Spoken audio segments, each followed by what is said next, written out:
and, of course, the anonymous op-ed in the New York Times. That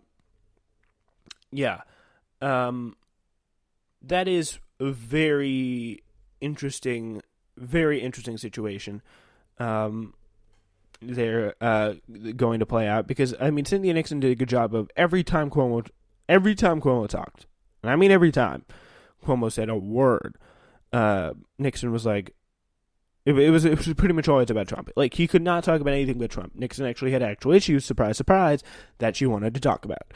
Not a shocker there. But, yeah, she did definitely a good job, in my opinion, of linking those two together.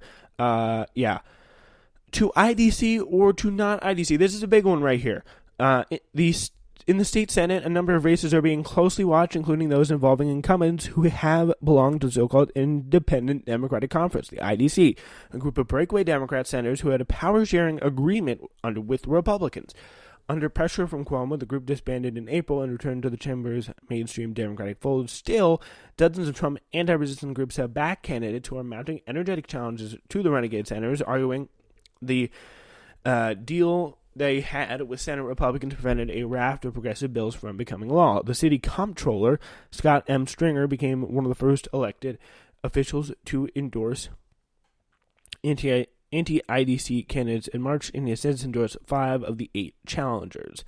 So one of them is Alessandria Biaggi, who's 31, formerly worked in the council's office for Cuomo, and later Hillary Clinton's presidential campaign. So another noteworthy race pits an 8-term Democratic incumbent Martin M. Dillon against a young Democratic socialist, Julia Salazar, whose campaign has initially been compared to Alexandria Ocasio-Cortez, then has been upended, really, by some crazy people who wanted to dig back literally centuries into the background of Julia Salazar, which is a little weird, to say the least. A little weird.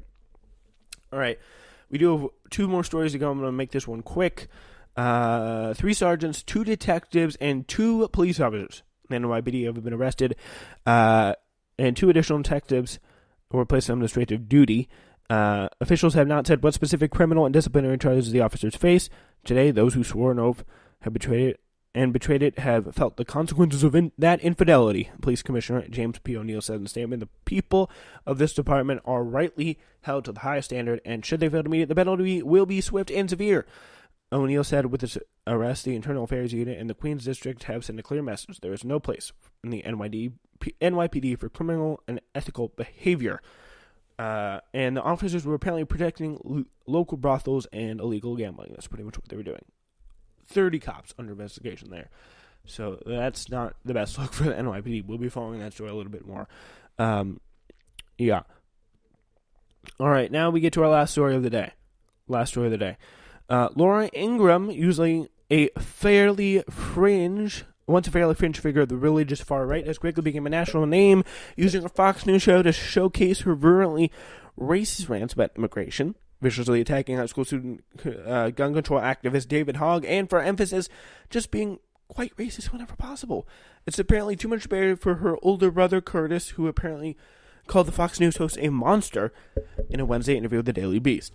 Unfortunately, unbeknownst to me until today, Curtis Ingram seems to use his Twitter feed to condemn Laura's repugnant political opinions and open and air the family's dirty laundry, which is a little odd. My sister's repeated mean-spirited flip and insensitive remarks makes me, her brother, to question her very humanity. Your continued sponsorship is very disturbing at the least. And he tags at Beaches Resort, at Sandals Resort, at SiriusXM, at Carfax, at John Deere, at Capellas, at David Hogg. And this is back when the whole David Hogg, I think, was going on. At least Daily Beast first flagged. He's also used the unverified Twitter feed to make some intense accusations about his sister's past and their family life, including speculating how she came by her racist views as part of her father,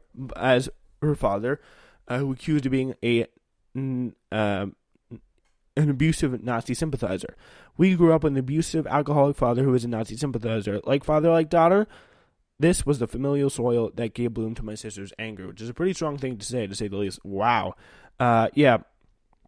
Curtis accused Ingram of also doing some pretty other racist stuff, too. My sister's racist comments date back to her freshman days at Dartmouth when she would mock her black roommate by speaking jive with her friends. Shameful, at Ingram Engel.